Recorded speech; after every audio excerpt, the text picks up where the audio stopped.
பரந்தூரில் போய் என்ன பண்ணிருந்தீங்க 10 நிமிஷம்? மக்களோட வாழ்ந்துருக்கீங்களா? மக்கள்கிட்ட கற்றுருக்கீங்களா? மக்களோட சேர்ந்து திட்டமிட்டுருக்கீங்களா? நீங்கள் உங்களுடைய மேடை பேச்சுக்கும் உங்களுடைய நீங்கள் வீடியோ ஒன்று போடுறீங்களே, விர்ச்சுவல் வீடியோ, அதுக்கும் உங்கள் கட்சிக்காரன் செயல்பாடுக்கு ஏதாவது சம்மந்தம் இருக்கா? ஒரு வீடியோ போடுறாங்க, மை டிவிக்கு ஆப்னு சொல்லி ஒரு வீடியோ போடுறாங்க. அந்த வீடியோவில் சொல்கிறாங்க, பெரும்பெரும் கட்சிகளையே வியந்து பார்க்குற அளவுக்கான என்ன சொல்கிறது, ரொம்ப கட்டுக்கோப்போட நடத்தக்கூடிய ஒரு கட்சி வந்து தாவேக்காவான். பெரும்பெரும் கட்சிகள் வியந்து பார்க்குற அளவுக்கான கட்டுக்கோப்பு தாவேக்காட்ட இருக்கான். தாவேக்காவோட கட்டுக்கோப்பை மதுரைக்கு விஜய் ஷூட்டிங் போயிருந்தார்ல, ஜனநாயகம் பட ஷூட்டிங் கொடைக்கானல் போகிறதுக்காக, அங்கே நாங்கள் பார்த்தோம். ஒட்டுமொத்தமான மதுரை ஏர்போர்ட்டை 500 எருமாடு சேர்ந்து உள்ளே போனால் கூட கொஞ்சம் டீசெண்டாக இருக்கும். ஆனால் மதுரை ஏர்போர்ட் எப்படி இருந்துச்சுன்னு எல்லாருக்கும் தெரியும். சிவானந்த சாலையில் தம்பி அஜித்குமாரோடைய மரணத்திற்காக ஒரு நீதி கேட்டு ஒரு 18 நிமிஷம் ஆர்ப்பாட்டம், 3 நிமிஷம் விஜய் பேசினாப்புல.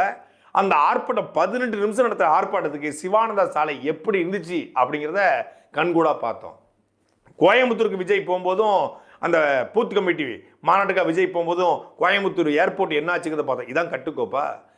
மரத்தில் ஏறாத, அந்த கரண்ட் ஒயரை கடிக்காத, அங்கே கரண்ட் இருக்கு ஃப்ரெண்ட்ஸ், ஒயரை கடிக்காதீங்க ஃப்ரெண்ட்ஸ், ஒயர் இருக்கு ஃப்ரெண்ட்ஸ், மரத்தில் ஏறாத, கரண்ட் ஒயர் அந்துரும். இதுதான் உங்களுடைய கட்டுக்கோப்பு இல்லை? தமிழ்நாடு முழுக்க கனிம வள கொள்ளை நடக்கிறது. மக்களோட செல்லுன்னு சொன்னீங்களே, தாவேக்காவோட நிலைப்பாடு என்ன? தாவேக்கா கனிம வள கொள்ளைக்கு எதிராக இந்த ஓராண்டு காலத்தில் என்ன போராடி இருக்கு?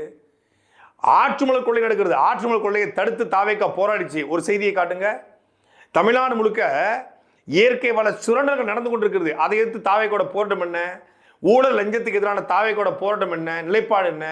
அஜித்குமாருடைய வீட்டுக்கு சென்ற மரியாதைக்குரிய தாவேக்கா தலைவர் விஜய் அவர்கள், இங்க ஆணவ படுகொலை நடந்திருக்க, நீங்க வீட்டுக்கு கூட போக வேண்டாம், ஆணவ படுகொலை குறித்து தாவேக்கா தலைவர் விஜயனுடைய நிலைப்பாடு என்ன?